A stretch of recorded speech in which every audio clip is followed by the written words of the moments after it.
చిన్న ప్రార్థన చేసుకొని నాటి వాక్య భాగంలోనికి మనందరం వెళ్ళిపోదాం. పరిశుద్ధుడా, ప్రేమ నమ్మకము కలిగిన తండ్రి, నాయన మీ అపార కృపాచరణములకు మా ప్రణామములు ప్రభు.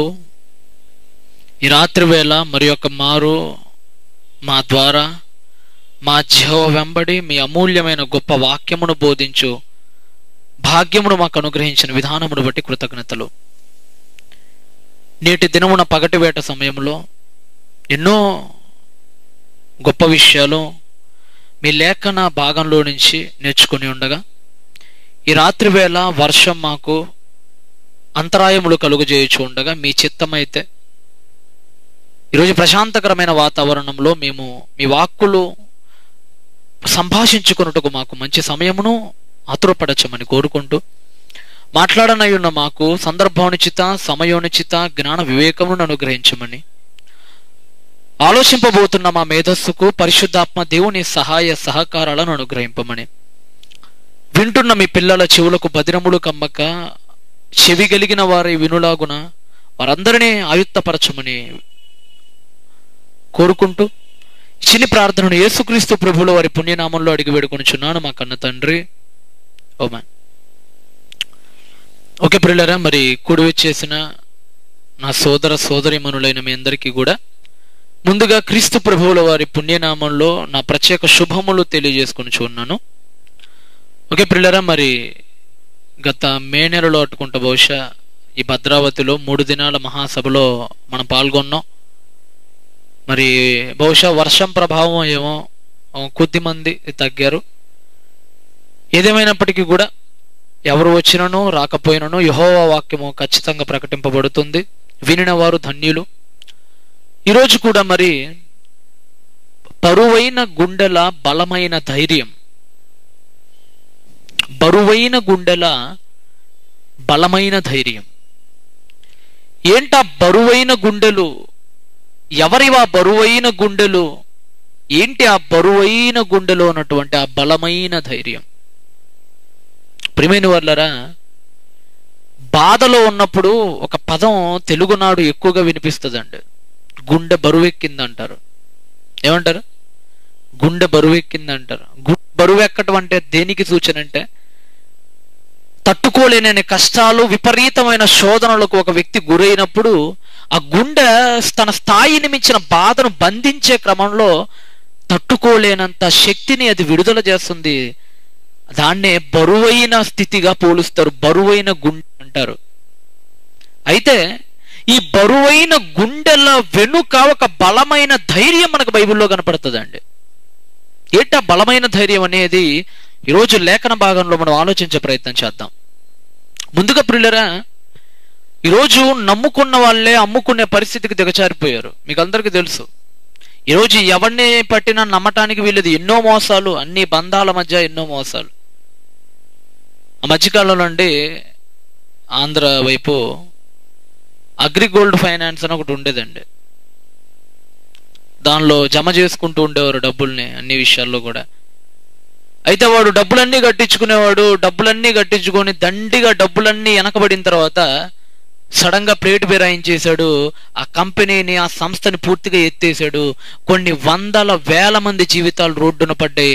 నేటికి ర్యాలీలతో చాలా మంది ఆత్మహత్యలు చేసుకొని చనిపోయారు బయట. ఈ రోజుకి మీరు చూడండి ఎన్నో ఆత్మహత్యల కేసులు. ఎందుకంటే అయ్యా మా పొలాలన్నీ అమ్ముకున్నామయ్యా, మాకున్న ఆస్తినంతా రూపాయి కూడా దాచుకోకుండా అన్ని వాడికే పెట్టామయ్యా, తిరిగి మాకు ఇస్తాడని చెప్పేసి.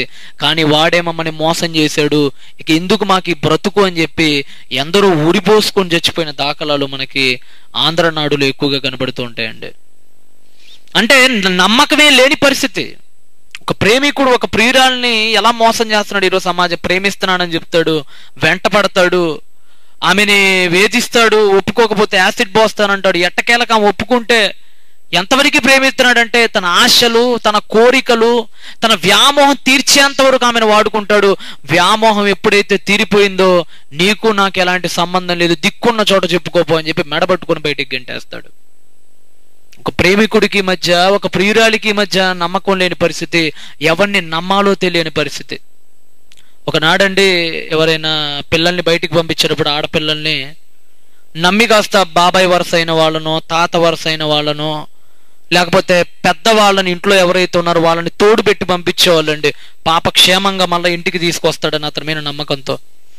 కానీ ఈరోజు మీరు సమాజంలో చూడండి, ముఖ్యంగా తెలంగాణ పరిసర ప్రాంతాల్లో అయితే బాబాయ్ కదా, సొంత నాన్న తమ్ముడు కదా, తండ్రి తర్వాత తండ్రి లాంటోడు కదా, కూతురులా చూసుకుంటాడని చెప్పేసి పంపిస్తే ఆడు బాగా తప్పదాగి చివరికి ఆ అమ్మాయిని వాళ్ళ ఊరికి తీసుకెళ్తానని చెప్పి వేరే ఆటో ఎక్కిచ్చేసి తన ఊరికి తీసుకెళ్ళిపోకుండా ఎక్కడో అటవీ ప్రాంతానికి తీసుకుపోయి అర్ధాంతరంగా కూతురుని కూడా తెలియకుండా కళ్ళకి కామం బట్టి చెరిపి చంపేశాడండి ఆ దౌర్భాగ్యుడు. ఎవరి మధ్య నమ్మకం, ఎవరెవరి మధ్య నమ్మకాలు చెప్పండి? భర్తను నమ్మి భార్య ఇంట్లో ఉంటే భర్త ఆఫీసులో పనిచేసే వాళ్ళతో ఎన్ని అక్రమ సంబంధాలు లేవు. భార్య కదా, నా భార్య నమ్మకంగా ఉంటుందని భార్యని ఇంట్లో విడిచిపెట్టి ఏ దుబాయ్, కువైట్ లాంటి దేశాలకు వెళ్ళి డబ్బులు సంపాదించుకుని నా భార్య బిడ్డల్ని బాగా చూసుకోవాలని ఆ దేశం దాటి వీళ్ళు ఇక్కడికి వచ్చే సమయానికి భార్య వేరే వాడితో పనుకున్న దృశ్యాలు ఎన్ని లేవు చెప్పండి ఈరోజు సమాజంలో? ఎవరి మధ్య నమ్మకాలు ఉన్నాయి? ఒక కస్టమర్ల మధ్య, ఒక సంస్థ దగ్గర నమ్మకాలు లేవు, భార్యకి భర్తకి మధ్య నమ్మకాలు లేవు, బాబాయికి కూతురు వరుస అయ్యే ఆమెకి మధ్య నమ్మకాలు లేవు. నమ్మకం అనేది చచ్చిపోయిన కాలం అండి ఇది. ఎవరిని నమ్మాలో తెలియని కాలం, నమ్మి ₹1 డబ్బులు ఇస్తే ఏం చేస్తాడో తెలియని కాలం అండి ఇది.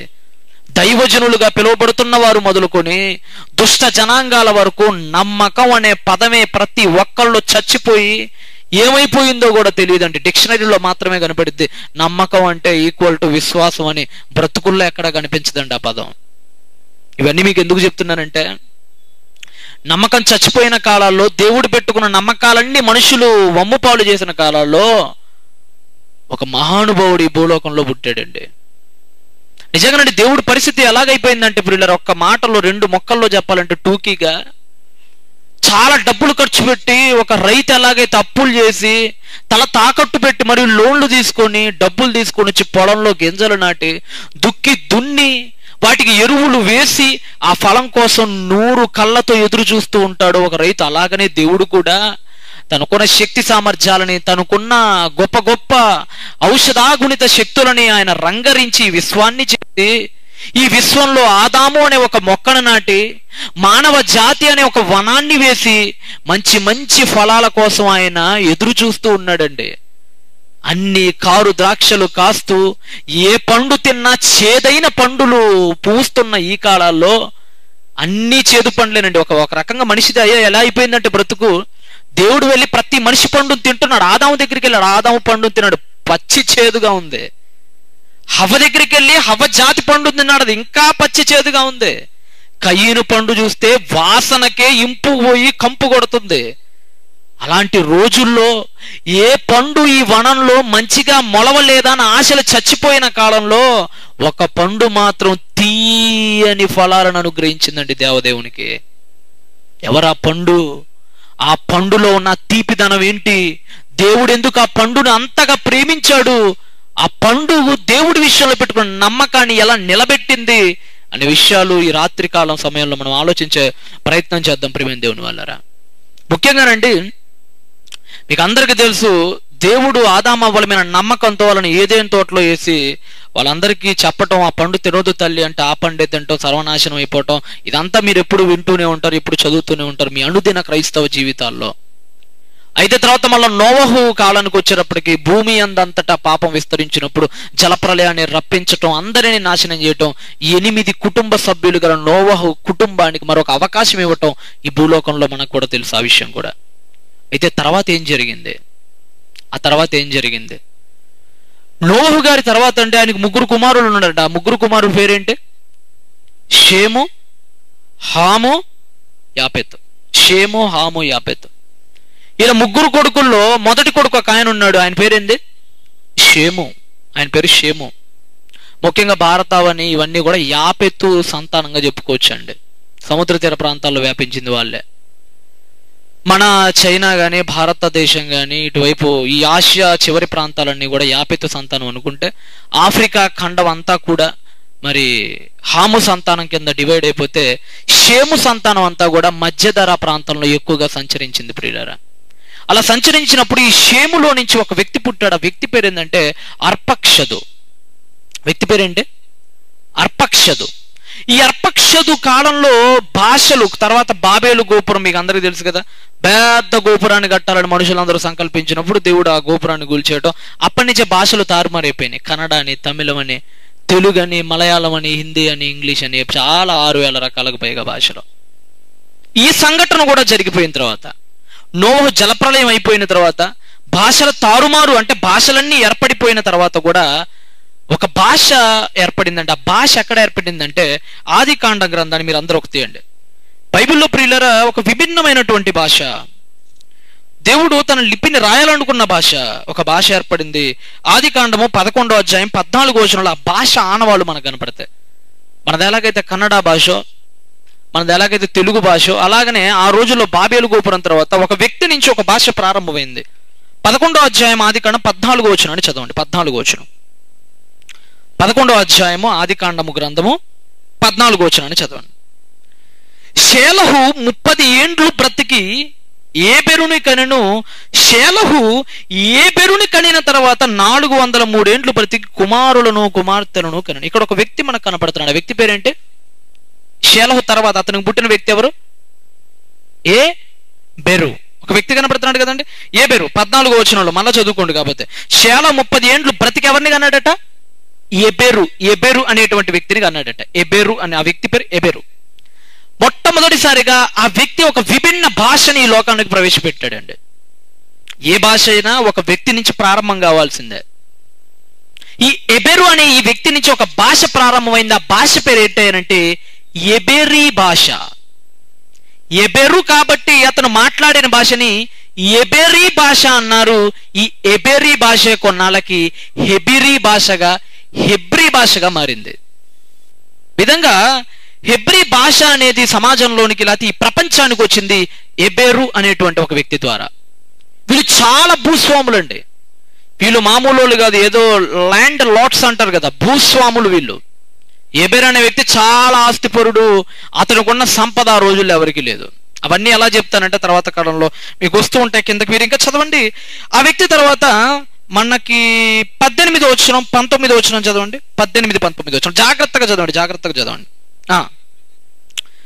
పెలెగు అనేటువంటి వ్యక్తి 30 ఏండ్లు బ్రతికి రయుని కన్నాడట. నెక్స్ట్ పెలెగు రయుని కనిన తర్వాత చాలా మందిని కన్నాడు. అది దాని సారాంశం. 20వ వచనం. రయు అనేటువంటి వ్యక్తి, ఒక వ్యక్తి పేరు రయు అండి. మీరు జాగ్రత్తగా వినండి. మీ దగ్గర బైబిల్ లేకపోయినప్పటికీ స్పష్టంగా మాట్లాడుతున్నాను నేను. అర్థం చేసుకునే అవకాశం ఉంది, మీరు అందరూ కూడా అర్థం చేసుకోండి దయచేసి. ఏదో మాకు తెలియని భాషల్లో ఉన్నాయని చెప్పేసి అటు ఇటు దిక్కులు చూస్తూ టైం వేస్ట్ చేసుకుని జీవితాన్ని పాడు చేసుకోకండి. జాగ్రత్తగా వినండి దయచేసి. రయు 30 ఏండ్లు బ్రతికి సెరూగును కనెను. ఎవరిని కన్నాడట? ఈ పేర్లు గుర్తుపెట్టుకోండి మీరు, ఖచ్చితంగా మీకు ఈ పేర్లు గుర్తుండాలి. ఎవరిని కన్నాడట? సెరూగు. సెరూగు. Next number. రయు అనే వ్యక్తి సెరూగును కనిన తర్వాత 207 ఏండ్లు కనెను. ఓకే, నెక్స్ట్ 22వ వచనం. సెరూగు 30 ఏండ్లు బ్రతికి ఎవరిని కన్నాడట? నాహోర్. ఈ పేరు కూడా గుర్తుపెట్టుకోండి. ఇందాకటి పేరేంటి? సెరూగు. Very good. అతని కొడుకు, ఇతని పేరేంటి? నాహోరు. సెరూగు నాహోరు కనుక చాలా మందిని కన్నాడు. అది 24. నాహోరు 29 ఏండ్లు బ్రతికినాడట. తెరహు. ముగ్గురు కనపడుతున్నారండి మనకి, ముగ్గురు కనపడుతున్నారు. ముగ్గురు పేర్లు చెప్పండి మళ్ళా. Serug, Nahor, Terah. Very good. Serug, Nahor, Terah. ఎందుకు ఇలా పేర్లు మీకు గుర్తుపెట్టుకోవాల్సిన పరిస్థితి ఏర్పడుతుంది మనకంటే చాలా ప్రాముఖ్యం. ఎందుకంటేనండి వీళ్ళు సాదా సీదా మనుషులు.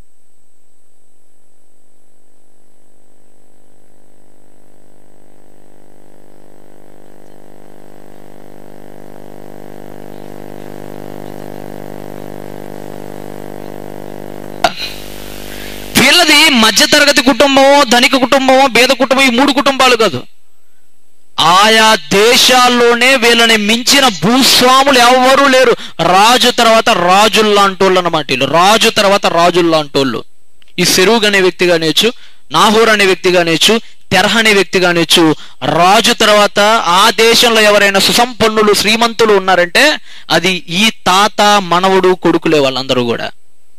ఇది మనం ఎలా చెప్పగలుగుతామండి? ఏ ఆధారాన్ని బట్టి మనం దీన్ని చెప్పగలుగుతామండి? ఒక ఆధారం మనకు చరిత్రలో దొరికిందండి. ప్రియమైన దేవుని వల్లరా, ఎవరైనా ఒక ఊరికి ఒక వ్యక్తి పేరు పెట్టారు అని అంటే సాధారణంగా ఆ వ్యక్తి ఆ ఊరిలో అందరికంటే కూడా ఎవడై ఉంటాడు? అంతే కదా, గొప్పవాడై ఉంటాడు. ఇప్పుడు మా ఆంధ్ర రాష్ట్రానికి వద్దామండి. మీకు ఆంధ్ర రాష్ట్రం మీద కొద్ది గొప్ప అవగాహన ఉందని నేను అనుకుంటున్నా, తెలుగు వచ్చిన వారే కాబట్టి. మా ఆంధ్ర రాష్ట్రంలో మా గుంటూరు కింద ప్రకాశం అని ఒక జిల్లా ఉంటుందండి. వినే ఉంటారు, ప్రకాశం జిల్లా అంటారు దాన్ని. జిల్లా పేరేంటి? ప్రకాశం. ఆ పేరు ఆ జిల్లాకి ఎలాగొచ్చిందంటే, ఒకప్పుడు ప్రకాశం పంతులు గారు నాకు ఆయన ఉండేవాళ్ళు, టంగుటూరి ప్రకాశం పంతులు గారు అనేవాళ్ళు. ఆయన చాలా గొప్పోడు. ఆ ఊర్లో ఆ జిల్లాలో ఆయన కంటే గొప్పోడు ఎవరు. ఒక మాటలో చెప్పాలంటే ఆయన తర్వాత ఎవడైనా సరే. అందుకనే ఆ జిల్లాకి ఎవరి పేరు పెట్టారంటే ఆయన పేరే పెట్టేసి ప్రకాశం జిల్లా అని చేశారండి. ఆ ప్రకాశం కిందనే మరో జిల్లా కనపడుతుంది, దాని పేరు నెల్లూరు అంటారండి. నెల్లూరు జిల్లా అంటారు. దాని పూర్తి నామాన్ని మనం ఆలోచిస్తే శ్రీ పొట్టి శ్రీరాములు నెల్లూరు జిల్లా అంటారండి దాన్ని. అక్కడ పేరు కనపడుతుంది. ఇక్కడ మనకు కనిపించే పేరేంటి? పొట్టి శ్రీరాములు. ఇతనెవరయ్యా అంటే, మరి ఒకప్పుడు తమిళనాడు ఆంధ్రప్రదేశ్ రెండు కలిసి ఉన్నప్పుడు, ఒకప్పుడు అంతే కదండి, మద్రాస్ ప్రావిన్సీలో ఉండేది ఆంధ్ర రాష్ట్రం కూడా ఒకప్పుడు, కోస్తా జిల్లాలన్నీ కూడా. అయితే ఈ పొట్టి శ్రీరాములు అనే ఆయన ఈ నెల్లూరు జిల్లాకు చెందిన వ్యక్తి. ఇతనే చాలా ఆమరణ నిరాహార దీక్ష చేసి చాలా కష్టపడి ఫైట్ చేసి ప్రభుత్వంతో మాకంటూ ఒక రాష్ట్రం కావాలని తెలుగు మాట్లాడే వాళ్ళందరినీ కూడా ఆంధ్ర రాష్ట్రంగా ఏర్పడటానికి అతను కీలక భూమిక పోషించాడు.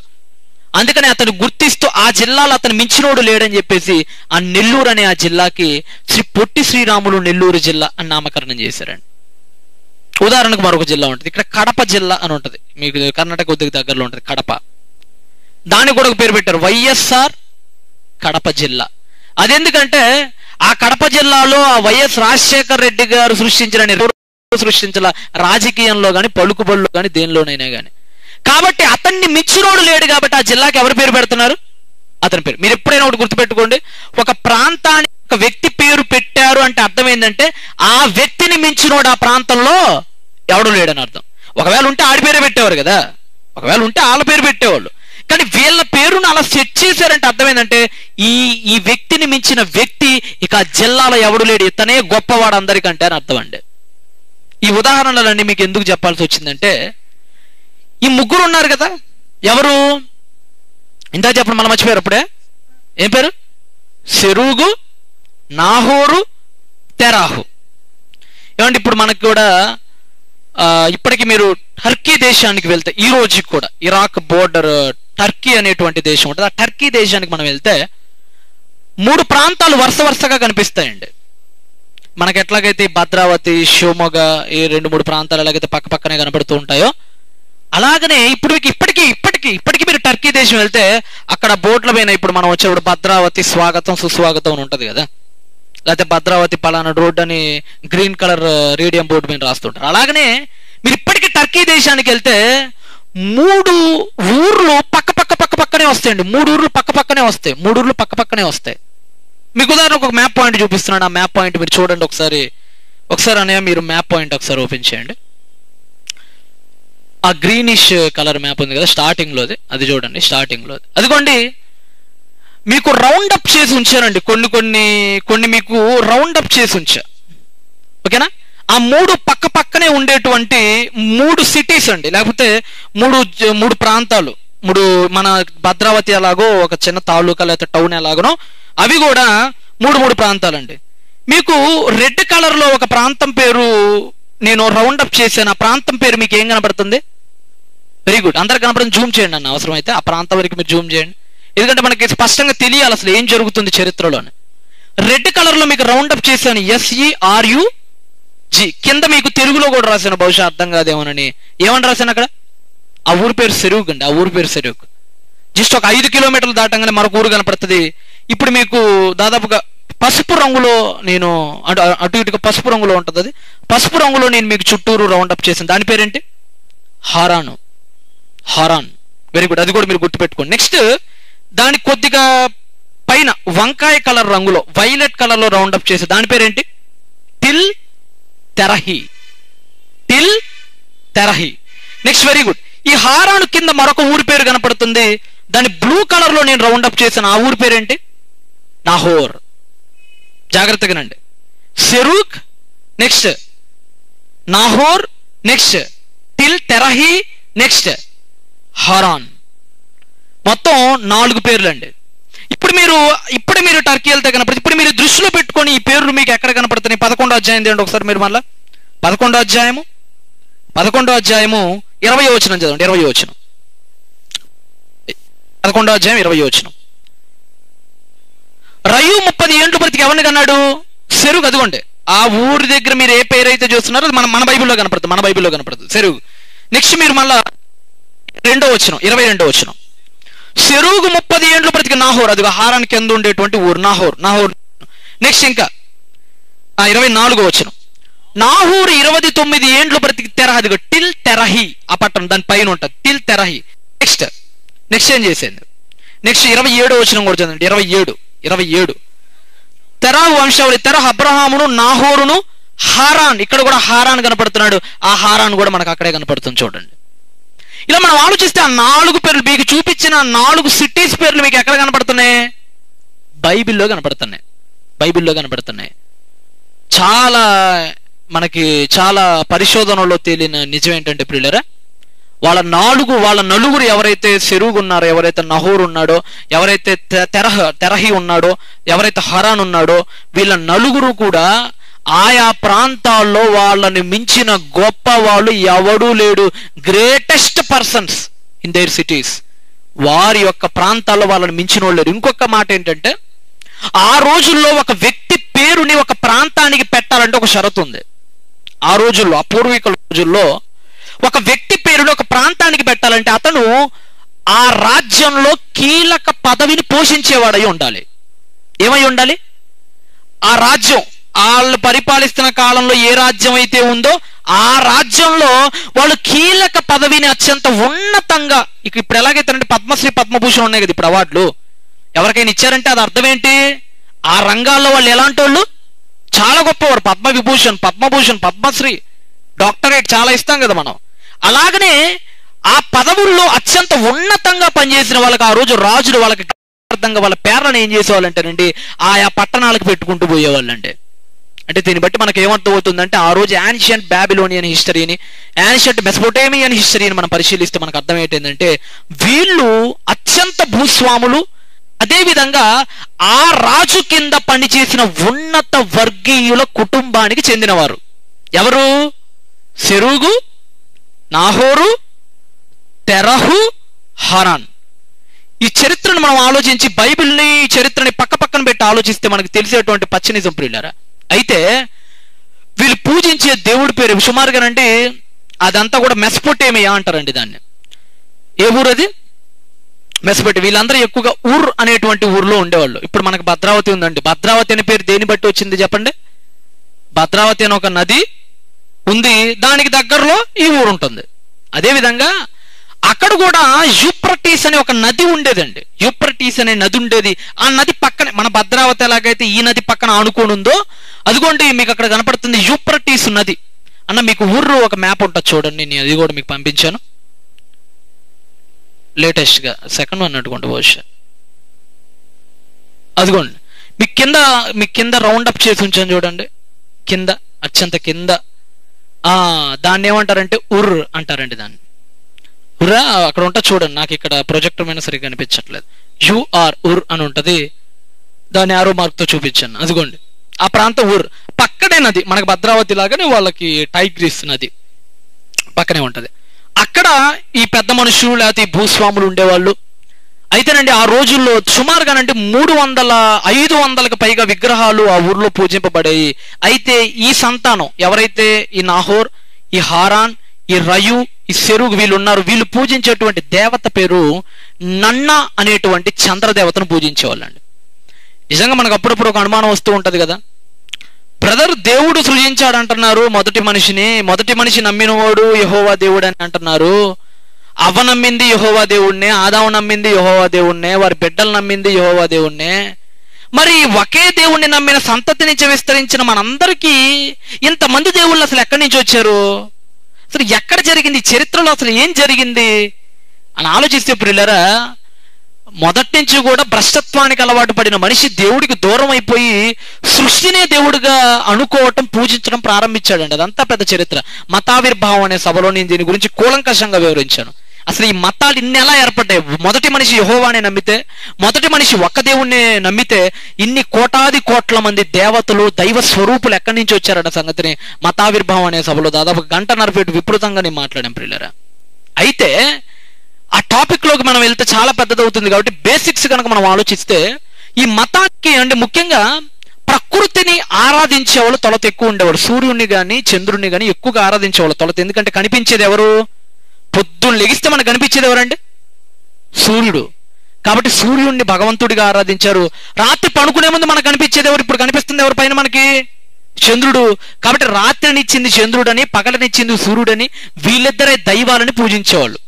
ముఖ్యంగా ఐగుప్తీయులు సూర్యదేవుణ్ణి పూజిస్తే బబులోనీయులు చంద్రదేవతను పూజించేవాళ్ళు. వీళ్ళు ఇప్పుడు ఏ కేటగిరీ కిందకు వస్తారంటే, ఈ సెరుగు, నాహోరు, హారాను, టెల్తెరహి అనేటువంటి వీళ్ళందరూ కూడా చంద్రదేవతను పూజించేవాళ్ళండి. ఆ చంద్రదేవత పేరు నన్నా అనేటువంటి చంద్రదేవత. 1920లో ఊర్లో తవ్వకాలు జరిపినప్పుడు మనకి అక్కడ ఒక గుడి కూడా బయటపడింది. ఆ గుడిలో వీళ్ళ పేర్లు కూడా మనకు తారసపడతాయి. ఒకసారి మీకు ఒక వీడియో చూపిస్తారు చూడండి. అదిగోండి, జగ్గురాట్ అనేటువంటి ఊరు అండి. అబ్రహాం గారు ఇప్పుడు ఏదైతే పుట్టాడు ఊర్ అనేటువంటి ఊర్లో అక్కడ అదో పెద్ద మందిరం ఉంటదండి, జగ్గురాట్ అంటారు ఆ మందిరం పేరు. ఇప్పటికీ మీరు ఊరెళ్ళండి. ఇవన్నీ ఏదో ఎప్పుడో అదేదో చూపిస్తున్నాం కదా, ఎప్పటి అయి ఉంటది అనుకోమండి. ఇప్పటికి వెళ్ళినా మీకు అదిగోండి, ఎప్పటికి వెళ్తూ ఉంటారు, చూస్తుంటారు. అదిగోండి మీకు ఒక వీడియో కూడా చూపిస్తారు చూడండి. వీడియో ఒకటి ఉంటుంది చూడన్న. జగ్గురాట్ ఒక టెంపుల్ ని ఒక వీడియో, యూఆర్ ఊర్ అని ఒక వీడియో ఉంటది. ఆ వీడియో కనుక ప్లే అయితే వేయండి. లైట్స్ ఒకసారి వీలైతే ఆఫ్ చేయండి. ఏమండి, ఆదాము నుంచి వచ్చినప్పటికీ కూడా ప్రకృతి ఆరాధికులుగా ఆది జనాంగాలు మారిపోయాయండి. వీళ్ళు ఎవరు నీతిమంతులు కాదు. ఈ సెరుగు కానీ, నాహోరు కానీ, తెరా కానీ వీళ్ళు ఎవరు పెద్ద నీతిమంతులేం కాదు. అందరూ విగ్రహాలను లేకపోతే ప్రకృతిని ఆరాధించేటువంటి వారండి వీళ్ళందరూ కూడా. ఏమండి, అదిగోండి మీకు ఊర్రు అండి. అది అబ్రహాం గారు పుట్టినటువంటి ఊర్రు ఏదైతే ఉందో, ఈ సెరుగు, నహోరు, ఇప్పుడు మీరు మన చదివిన పేర్లన్నీ కూడా వాళ్ళు ఆ ఊరికి చెందిన వాళ్ళండి. కొంచెం వాల్యూమ్ కూడా పెట్టే ప్రయత్నం చేయండి. చాలా అందంగా ఉండేదండి. అసలు ఈ రోజులో టూరిస్ట్ స్పాట్స్ మనకి ఇక్కడ జోగ్ ప్యాలెస్ ఉంది కదా, అలాగనే జోగ్ ఫాల్స్ లాగానే అది కూడా అక్కడ చాలా ఫేమస్ ఆ ఊరు. ఎవరైనా సరే ఆ దరిదాపుల్లోకి వెళ్తే ఆ ఊరు చూడాలనుకుంటారు. చాలా చెట్లు ఉంటాయి, చాలా అందంగా ఉంటది. సిటీ ఆఫ్ బ్యూటీ అనే పేరు కూడా ఆ ఊరుకుందండి. చాలా చెట్లు ఉంటాయి, ఖర్జూరపు చెట్లు అధికంగా దొరుకుతాయి. ఖర్జూరాలు చాలా బాగుంటాయి ఆ ఊర్లో.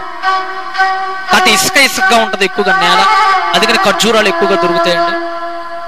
సుమారుగా 1,00,000 మంది ఉండేవాళ్ళండి ఆ రోజుల్లో. ఈ రోజు బెంగళూరు ఎంత గొప్ప సిటీగా వెలుగొందిందో, ఆ రోజుల్లో ఆయా పరిసర ప్రాంతాల ఊరు అనగానే చాలా గొప్ప సిటీ అది. అదిగోండి ఇక్కడ మీకు ఒక మందిరం దగ్గరికి తీసుకెళ్తున్నారు ఆ వీడియోలో. ఆ మందిరాన్ని జగ్గురాట్ టెంపుల్ అంటారు. 1920లో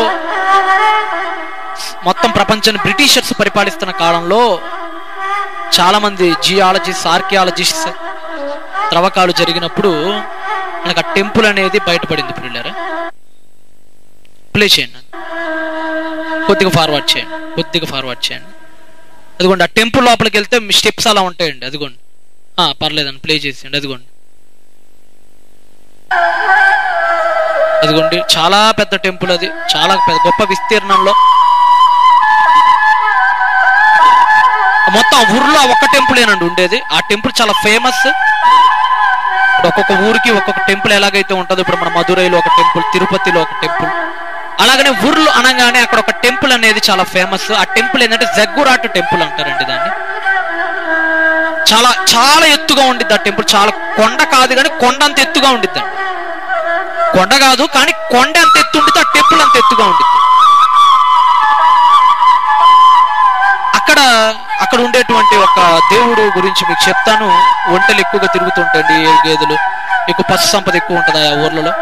ఇప్పుడు మీకు ఇమేజెస్ లో నన్నా అనేటువంటి మీరు ఒకసారి అది కూడా ఓపెన్ చేయండి అన్న. ఓపెన్ చేసి ఆ ఇమేజెస్ కూడా మీరు ఒకసారి చూడండి పిల్లరా. మీకు అందరికీ అర్థమవుతుందని ఆశిస్తున్నాను. ఎందుకంటే బైబిల్ చరిత్ర చాలా క్లిష్టంగా, కష్టంగా ఉంటుందండి. చెబుతున్నా అర్థం చేసుకోవట్లేదంటే ఇక లైఫ్లో ఎప్పటికీ అర్థం కాదు. సొంతగా పరిశీలించాలంటే అంతకంటే అర్థం కాదు. అదిగోండి అక్కడ మీకు కనిపిస్తుంది కదా, పైన చంద్రుడి బొమ్మ వేసింది చూడండి, పైన అర్ధచంద్రాకారపు చంద్రుడి బొమ్మ. అతన్ని నన్నా అంటారండి. అతన్ని నన్నా అనేటువంటి దేవుడు, అతను చంద్రదేవుడు. అదిగోండి ఇప్పటికి కూడా మనకు శిలాపలకాలు బయటపడుతూ ఉన్నాయి. అదిగోండి ఆ దేవుడు, ఆ గుడి, ఆ గోపురాలు కానీ అవన్నీ ఆ దేవుడితో మిళితమైపోయి ఉంటాయి. పిల్లలు ఇంకా చూపించాను, నేను ఉంటే అని చూపించేసాను. అదిగోండి ఇదిగోండి మనకు కూడా ఇక్కడ ఒక సింబల్ కనపడుతుంది. ఏంటంటే ఆ సింబల్ పైన అర్ధచంద్రాకారపు చంద్రుడు, మధ్యలో ఒక నక్షత్రం. మీకు ఏదో ఒక సిగ్నల్ గుర్తుకు రావాలి చూడంగానే. సర్లేండి, తర్వాత నెక్స్ట్ ఇంకా మీరు పదండి, మీరు ముందు పదండి. ఇంకేమైనా ఉంటే చూపించాను స్పీడ్గా. అదిగోండి ఇంతేనండి. ఇదిగోండి ఆ లోపల అది ఉంటుందండి, ఆ ఎడిలో ఉంటుంది, ఆ విగ్రహం ఉంటుంది, దాన్ని వాళ్ళు పూజిస్తూ ఉంటారు.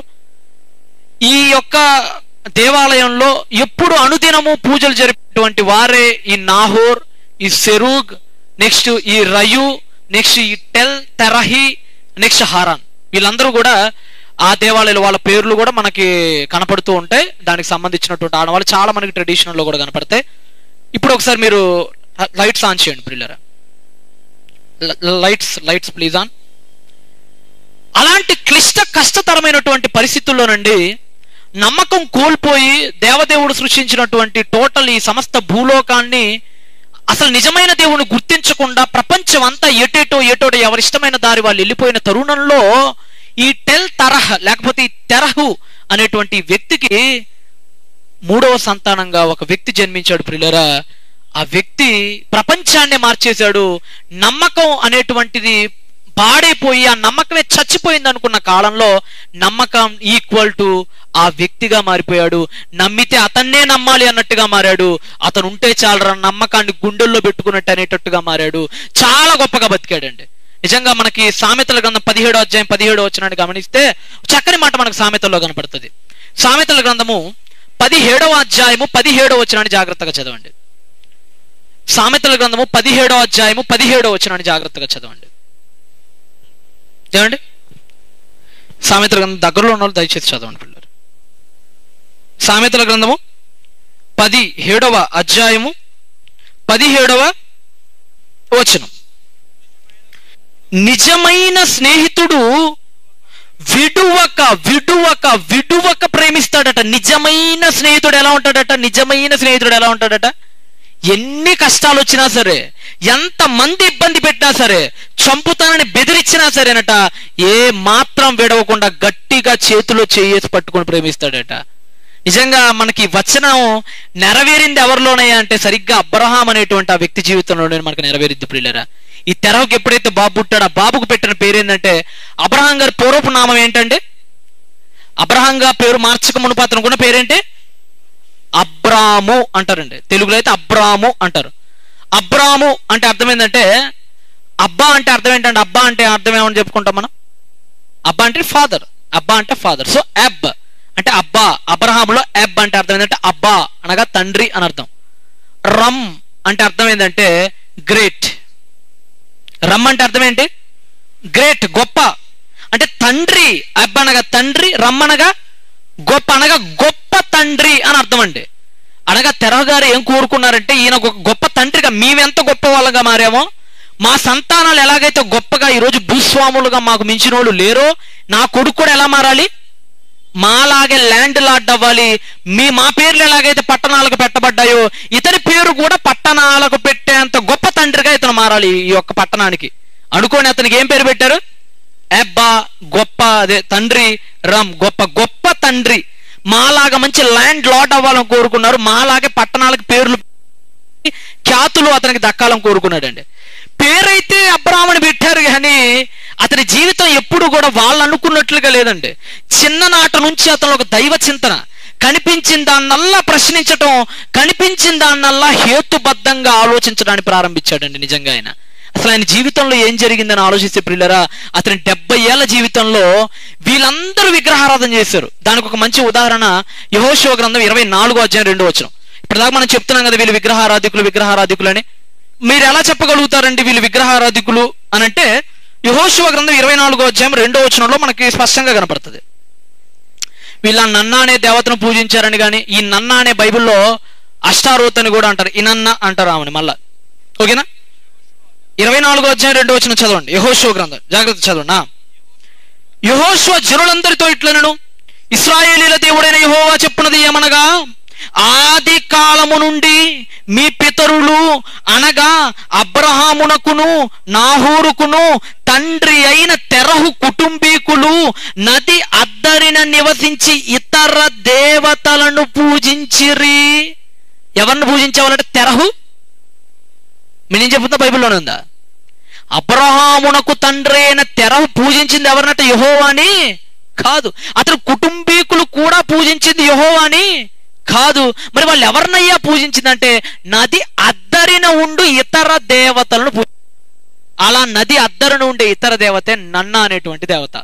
కాబట్టి మనకు బైబిల్ ప్రకారంగాను చారిత్రక ప్రకారంగాను కూడా వీళ్ళు విగ్రహారాధన కుటుంబానికి చెందిన వారని మనకు స్పష్టంగా బైబిల్ ఇటు చరిత్ర 2 గ్రంథాలు కూడా చెప్తున్నాయండి. కానీ ఇతను మాత్రం, ఈ అబ్రాము మాత్రం, ఈ గొప్ప తండ్రిగా మారాలని కోరిక పెట్టుకుని ఈ పసిబిడ్డ మాత్రం ఎందుకో మొదటి నుంచి దాన్ని వ్యతిరేకించడం ప్రారంభించాడు. ఇందాక నేను అన్నట్లుగా దేవుడు ఎవరనే అన్వేషణ మొట్టమొదటిగా మానవ జాతిలో ప్రారంభమైంది వన్ అండ్ ఓన్లీ అబ్రహాంలోనండి. అసలు దేవుడు అనేవాడు ఎవరనే ప్రశ్న వచ్చింది కూడా మొదట అబ్రహాంకే. దేవుడు అనేవాడు ఉంటే ఎందుకు కనిపించడనే ప్రశ్న వచ్చింది కూడా మొట్టమొదటి అబ్రహాంకే. అసలు దేవుని ఎలాగైనా కనిపెట్టాలని తప్పించినోడు కూడా మొట్టమొదటి అబ్రహామే. అసలు అబ్రహాముకు పూర్వం ఎవరు దేవుని గురించి ఆలోచించలేదండి. ఎవరు మనకు దేవుని గురించి ఆలోచించినట్టు బైబిల్లో ఉంటుందండి. మొట్టమొదటిసారిగా మహానుభావుడు, ఆ గొప్ప తండ్రిగా పేరు పెట్టబడిన అబ్రాము అనేటువంటి ఆ పసిబిడ్డ చిన్ననాటి నుంచి దేవుడెవరు, ఆయన ఎలా ఉంటాడు, ఆయన ఒక్కసారి ప్రత్యక్షం కావాలి అని చిన్ననాటి నుంచి దైవ చింతనతో తన కుటుంబ సభ్యులకు పూర్తి వ్యతిరేకంగా ఆయన మాట్లాడాడండి. మనకి ఇర్మియా గ్రంథంలో కూడా దేవుడు బాధపడుతూ చక్కని మాట మనకి ఇలాంటి ఆరాధికుల గురించి మాట్లాడతాడు. ప్రియులారా, ఒకసారి మీరు దాన్ని కూడా చూడండి. ఇర్మియా గ్రంథము 2వ అధ్యాయము 26వ వచనం. దేవుడు ఒక చక్కటి తెలివితేటలతో మాట్లాడుతూ ఉంటాడండి. 26వ అధ్యాయంలో 26వ వచనంలో ఇర్మియా గ్రంథం 2వ అధ్యాయము 26వ వచనంలో మనుషులందరూ ఎలా అయిపోయారో చెప్తున్నాడు. బాగా వినండి, బాగా వినండి. ఇర్మియా గ్రంథం 2వ అధ్యాయం 26వ వచనంలో దేవుడు ఏం చెప్తున్నాడంటే మనుష్యులు ఎలా మారిపోయారో చెప్తున్నాడు అక్కడ. చదవండి. దొరికిన దొంగ సిగ్గుపడినట్లు ఇశ్రాయేలు కుటుంబపు వారు సిగ్గుపడుదురు. ప్రజలు ఎలాగైపోయారంటే టోటల్ ఇశ్రాయేలును సూచిస్తూ ఇశ్రాయేలు యందు లోకజనాన్ని అన్వేషిస్తూ దేవుడు పలుకుతున్న మాట ఏంటంటే, నీవు మా తండ్రివని మ్రానుతోనూ నీవే నన్ను పుట్టించితివని రాతితోనూ చెప్పుచు వారును వారి రాజులను వారి అధిపతులను వారి యాజకులను వారి ప్రవక్తలను అవమానము నొందుదురు. ప్రజలు ఏమని చెప్పుకుంటున్నారట? అర్థమవుతుందా? జాగ్రత్తగా వినండి, జాగ్రత్తగా వినండి. మొదటి రోజు అబ్రహాం గారి చరిత్ర గురించి ప్రజలు చెబుతున్నారంట, ఒక మ్రాను దగ్గరికి వెళ్తున్నారంట. మ్రాన్ అనగా ఓ చెట్టు, మ్రాన్ అనగా ఓ చెట్టు. చెట్టు దగ్గరికి వెళ్ళి అంటున్నారట, నీవే మా తండ్రివి అంటున్నారట. అంటే అర్థం ఏంటి? నన్ను సృజించిన వాడెవరు? నువ్వే. ఇంకా ఒక రాయి కనపడిందంట, రాయి దగ్గరికి వెళ్ళిపోతున్నారంట, నీవే మా తల్లివి అంటున్నారట. అంటే ప్రజలందరూ ఎలాగైపోయారంటే దేవుడు చెప్తున్నాడు, ఒకడు మ్రానుతో నీవే నా తండ్రివనియు రాతితో నీవే నా తల్లివనియు చెప్పుకొనుచున్నారు అని చెప్పారండి. ప్రజలందరూ అలాగనే అయిపోయారు. మ్రాణులు రాతులు, మ్రాణులు రాతులు. సమాజం, ప్రపంచం మొత్తం మ్రాణు రాతులతో ఆరాధికులతో నిండిపోయిన కాలంలో మ్రాణుతో నీవు నా తండ్రివి కావని, రాతితో నీవు నా తల్లివి కావని, దేవుడు అనేవాడు ఒకడు ఉన్నాడు అని, సృష్టికి అవతలగా సృష్టికర్తగా ఆయన వెలుగునొందుతున్నాడు అని ఆ పసిబాలుడు తన చిన్ననాటి నుంచి దేవుడి కోసం ఆలోచించే ప్రయత్నం చేశాడు. పిల్లరా, సుమారుగా ఆయనకి వివాహమైంది, 75 ఏండ్లు వచ్చినాయి. జీవితంలో ఒక మలుపు దశ ప్రారంభమైందండి ఆయన జీవితంలో. 70 ఏళ్ల పాటు దేవుడి కోసం ఎత్తికాడు. దేవుడు ఎందుకు ప్రత్యక్షమయ్యాడు తెలుసా? 75వ ఏట అబ్రహాం గారికి 70 ఏళ్ళు దేవుడు అబ్రహామును ఎత్తికాడండి. 70 ఏళ్ల పాటు అబ్రహాము దేవుడు ఎలా ఉంటాడో వెతికండి. 70 అనగానే మన బైబిల్లో ఒకటి కనపడుతుంది. 70 అనేది దేనికి సాదృశ్యం చెప్పండి? పేతురు వచ్చి అంటాడు, ప్రభువా నువ్వు ఎన్ని మార్లు మట్టు క్షమించాలి ప్రభువా అన్నప్పుడు ప్రభువు పేతురుతో ఏమంటాడు? ఎన్ని మార్లు మట్టుకు క్షమించమంటాడు? 70 ఏండ్ల మారుల మట్టుకు సహించు. అంటే 70 అనగానే సహనానికి పరాకాష్ట. ఆ వయసు దేనికి సూచన అంటే సహనానికి, ఓపికకి పరాకాష్ట. ఆ వయసు దాటిందంటే కోపతాపాలు ఎక్కువగా ప్రజల్లోకి వచ్చేస్తే, నిరుత్సాహం, నిస్పృశ్యత, ఇక వదిలేయాలి టార్గెట్ అనేటువంటి ఆలోచన అండి. 70 ఏళ్ళు వస్తే ఎవరికి లక్ష్యం పట్ల గురి ఉండొస్తుమా? మీకు 70 గురించి ఎందుకు చెప్తానంటే 70 ఏళ్ళు వస్తే మనిషి తన లక్ష్యాన్ని మర్చిపోతాడు. ఇక ఎందుకులే, ఇది ఎందుకులే నాకు ఈ పని అని తన పనిని కూడా విడిచిపెట్టి వెళ్ళిపోతారు. ఎక్కువగా మీరు సర్వేస్లో కూడా ఏం తెలియదంటే, మనిషి 68 ఏళ్ల వరకు కూడా తను అనుకున్న లక్ష్యాన్ని సాధించాలనుకుంటాడు. 70 ఏళ్ళు దాటిందా ఇక ఆ లక్ష్యాన్ని చిన్న చిన్నగా విడిచిపెట్టి మరలా తన యావత్ జీవితంలో కలిసిపోతాడు. ఇది మీకు అర్థమైతే అబ్రహాం గారు 75 ఏళ్ళు వచ్చినాయి అంటే సహనం పూర్తిగా కోల్పోయే వయసు, లక్ష్యాన్ని మార్చేసుకునే వయసు, లోకంలో కలిసిపోయేటువంటి దశ వృద్ధాప్య దశ. ఆ వృద్ధాప్య దశలో 70 ఏళ్ళు వచ్చేంతవరకు దేవుడు ప్రత్యక్షం కాలేదండి. 70 ఏళ్ళ వరకు ప్రత్యక్షం కాల. చూస్తున్నాడు 20 ఏళ్ళు వచ్చినాయి అయినా ఆ వ్యక్తి దేవుడి కోసం వెతుకుతూనే ఉన్నాడు. 30 ఏళ్ళు వచ్చినాయి, వెతుకులాట అలా ఉంది. 45 ఏళ్ళు వచ్చినాయి, వెతుకులాట. 50, 60, 70 వెతుకులాటలో మాత్రం ఏ మాత్రం లోపం లేదు. గురి తప్పటం లేదు, లక్ష్యం మర్చిపోవట్లేదు. దేవుణ్ణి కనిపెట్టేంత వరకు ఒక రకంగా తపస్సులా ప్రారంభించాడండి అబ్రహాం తన జీవితంలో. దేవుడు చూసి చూసి చూసి ఇంతకంటే గొప్పగా ఎవరు నన్ను వెతకరన్న విషయం ఆయనకు అర్థమైపోయి ఆయన ఏమని అన్నాడు అపోస్తుల కార్యముల గ్రంథము 7వ అధ్యాయానికి వచ్చాడు. అప్పటిదాకా అసలు యెహోవా దేవుడు గురించి సమాజం మర్చిపోయిందండి. సమాజం మర్చిపోయింది ఆయన గురించి. అప్పుడు ఏం జరిగిందో అపోస్తుల కార్యముల గ్రంథము 7వ అధ్యాయానికి ఒకసారి రండి చెప్తా. 7వ అధ్యాయం 2వ వచనం చదవండి. అపోస్తుల కార్యముల గ్రంథము 7వ అధ్యాయము 7వ అధ్యాయము 2వ వచనం. అప్పటిదాకా అబ్రహాం గారి ముందున్న టార్గెట్ ఒకటే, దేవుడు ఎవరో నాకు తెలియాలి. ఎవరిని పడితే నేను వాళ్ళ నా తండ్రి నా తల్లి అని అనను, నా నిజమైన తండ్రి ఎవరో నాకు తెలియాలనే పోరాటం. ఆ పోరాటంలో భాగంగా 2వ వచనంలో ఏం జరిగిందో చదవండి. అందుకు స్టెఫెను చెప్పున్నది ఏమనగా, సహోదరులారా, తండ్రులారా వినండి. మన పితరుడైన అబ్రహాము హారానులో కాపురముండక మునుపు మెసొపొతేమియాలో ఉన్నప్పుడు మహిమగల దేవుడు అతనికి ప్రత్యక్షమై, నీవు నీ దేశమును నీ స్వజనులను విడిచి బయలు వెళ్ళి నేను నీకు చూపించబో దేశమునకు రమ్మని అతనితో చెప్పాను. బైబిల్ నుండి పైన చదివే వాళ్ళకి ఏమర్థం అవుతుందంటే, దేవుడు అబ్రహాంకి ఎప్పుడు ప్రత్యక్షమయ్యాడని మనం చెప్తాం చెప్పండి. సాధారణంగా దేవుడు అబ్రహాంకి ఎప్పుడు ప్రత్యక్షమయ్యాడు అనగానే మనం వెంటనే మన చెయ్యి కాస్త కొద్ది గొప్ప బైబిల్ చదివిన వాళ్ళు అయితే, అసలు బైబిల్ చదివిన వాళ్ళు అయితే ఏం గుర్తుండదులేండి. కొద్ది గొప్ప కాస్త బైబిల్ తెలిసిన వాళ్ళు అయితే ఆదికాండం 12వ అధ్యాయం 1వ వచనానికి వెళ్ళిపోతాం. ఇది మీరు మూసేయకండి. అపోస్తుల కార్యాలు 7 మూసేయకుండా ఆదికాండానికి రండి. ఇది మూసేయకండి సుమా. ఒక చేత్తో అపోస్తుల కార్యాలు 7వ అధ్యాయం అలాగనే పట్టుకొని ఆదికాండం 12వ అధ్యాయానికి రండి. 12వ అధ్యాయం 1వ వచనానికి రండి. ఆదికాండం 12వ అధ్యాయం ప్రారంభ వచనానికి రండి. ఆదికాండం 12వ అధ్యాయం ప్రారంభ వచనానికి రండి. యెహోవా అంటున్నాడు, నీవు లే. అబ్రహాంతో అంటున్నాడు, నువ్వు లేచి నీ దేశము నుండి, నీ బంధువుల యొద్ద నుండి, నీ తండ్రి ఇంట నుండి బయలు వెళ్ళు, నేను నీకు చూపించు దేశానికి వెళ్ళు. ఏమని చెప్తున్నాడండి? నీ ఇంట నుండి, నీ బంధువుల దగ్గర నుంచి, నీ స్వజనుల దగ్గర నుంచి లేచి వెళ్ళిపో, బయలుదేరి వెళ్ళిపో. ఇప్పుడు అది దృష్టిలో పెట్టుకుని 7వ అధ్యాయం 2వ వచనం కూడా చదవండి. 7వ అధ్యాయం 2వ వచనం కూడా చదవండి. మూడు చదవండి పిల్లలు, మూడు చదవండి. 7వ అధ్యాయం 3 అపోస్తలుల కార్యాలు ఇప్పుడు చదవండి. నీవు నీ దేశము నుండి నీ స్వజనులను విడిచి బయలుదేరి నేను నీకు చూపించే దేశానికి పో. అది ఇది ఒకేలానే ఉందా? ఒకేలానే ఉంది కదా? బాగా అర్థం అవ్వాలి మీకు. ఆదికాండం 12వ అధ్యాయం 1వ వచనంలో ఏదైతే ఉందో అపోస్తలుల కార్యాలు 7వ అధ్యాయం 3వ వచనంలో కూడా అదే ఉంది. మనమేమనుకుంటాం అంటే అక్కడిది ఇక్కడ రాశాడు, ఇక్కడిది అక్కడ రాశాడు అంతే అనుకుంటాం. కానీ చిత్రమైన విషయం ఏంటంటే ఆదికాండం 12వ అధ్యాయం ప్రారంభ వచనం వేరు, అపోస్తలుల కార్యాల గ్రంథం 7వ అధ్యాయం 3వ ఆ రెండు వేరు వేరు సందర్భాలు. 2 సార్లు యెహోవా అబ్రహాంకి ప్రత్యక్షమయ్యాడండి. ఆదికాండం చదివిన వాళ్ళం కేవలం ఒక్కసారి ప్రత్యక్షమయ్యాడు, ఇక లెగమనంగా లెగిసి వెళ్ళిపోయాడు 12వ అధ్యాయం అనుకుంటాం. లేదు. స్టెఫెన్ చెప్తున్నాడు ఇక్కడ, ఒక్కసారి కాదు, అబ్రహాముకు మహిమగల దేవుడు 2 సార్లు ప్రత్యక్షమయ్యాడు.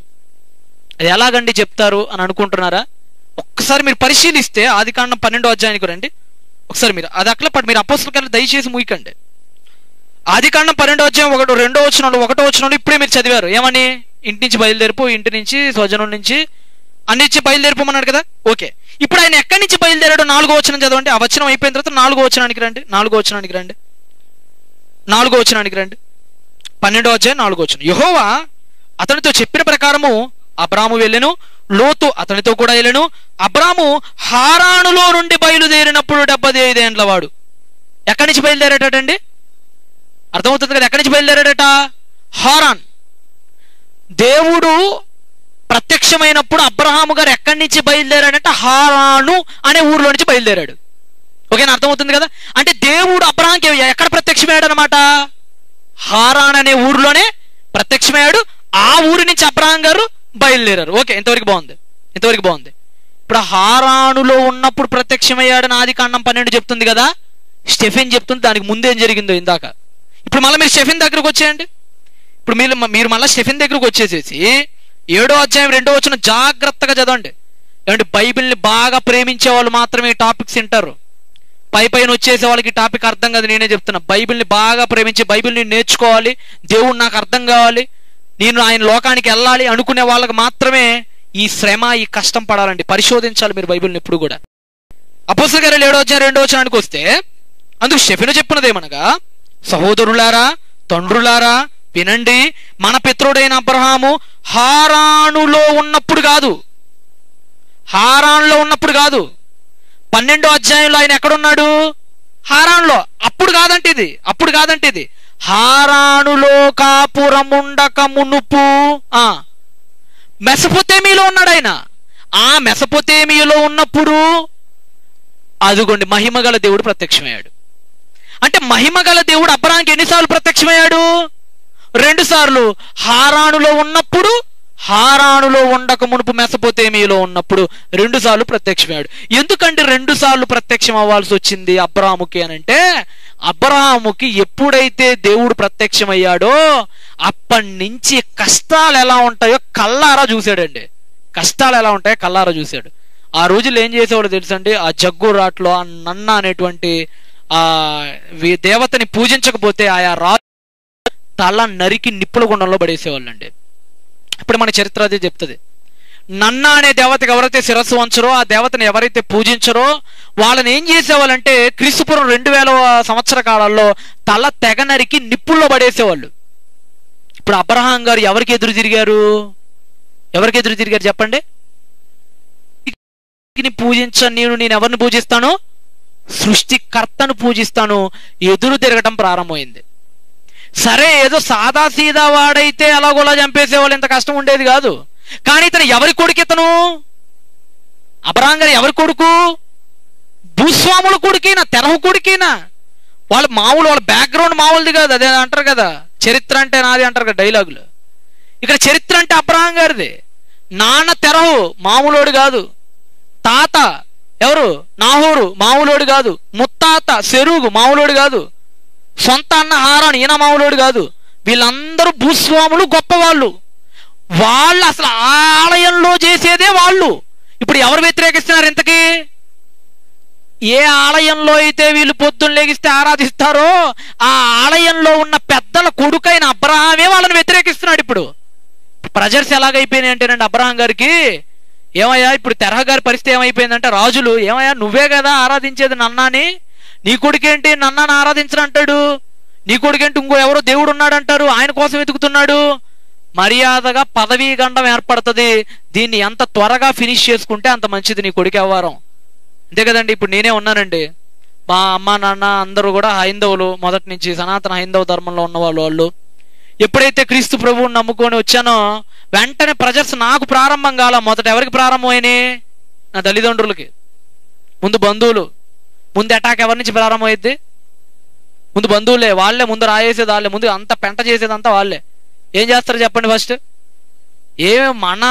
మన కులాల్లో పుట్టి మన దగ్గర పుట్టి ఆయన ఎవరో ఉన్నాడంటాడేంటి, అటుపోతాడంటాడేంటి, మన దగ్గర లేరా, మా దగ్గర లేరా, ఏంది నువ్వు అలా వదిలేసావేంటో అని.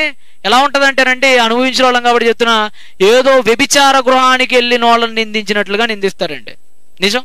మందు తాగటానికి వెళ్ళిన వాళ్ళని నిందించినట్లుగా నిందిస్తారండి. ఎలా అంటారంటే, ఏంది అలా వదిలేసావేంటి, అసలు అలా ఎలా వదిలేయాలనిపించింది? అసలు మీరు తల్లిదండ్రులైన వాడు అలా చెడిపోతుంటే మీరు ఏం చేస్తారు? మీరు చెడిపోతున్నారట. యేసుప్రభువుని నమ్ముకుంటే ఏమవుతున్నారట?